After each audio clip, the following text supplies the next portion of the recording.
রংপুরের পীরগাছায় ঐতিহ্যবাহী শিক্ষা প্রতিষ্ঠান আল ফুরকান মাদ্রাসার অভিভাবক সমাবেশ অনুষ্ঠিত হয়েছে।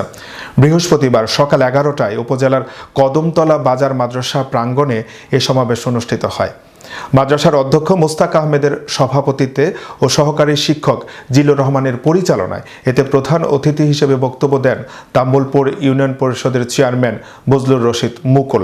বিশেষ অতিথি হিসেবে বক্তব্য প্রদান করেন ডাক্তার হেলাল উদ্দিন, পবিত্রঝাড় সিনিয়র মাদ্রাসার প্রভাষক মাওলানা শফিকুল ইসলাম মিলন, বিমাবিদ শহীদুর রহমান, বিশিষ্ট লাইব্রেরি ব্যবসায়ী আব্দুল জব্বার, চাইল্ড ড্রিম একাডেমির পরিচালক ডাক্তার জাকির হোসেন, আল ফুরকান ট্রাস্টের সাধারণ সম্পাদক মোস্তাফিজুর রহমান, পাওটানাহাট কেন্দ্র জামে মসজিদের খতিব মাওলানা আনোয়ারুল ইসলাম ও মাদ্রাসার উপাধ্যক্ষ আসগার আলী। সমাবেশ শেষে বার্ষিক ক্রীড়া প্রতিযোগিতায় অংশগ্রহণকারী বিজয়ীদের মাঝে পুরস্কার বিতরণ করা হয়। পরে নাটক, কৌতুক ও সঙ্গীত পরিবেশন করেন অত্র মাদ্রাসার শিক্ষার্থীরা।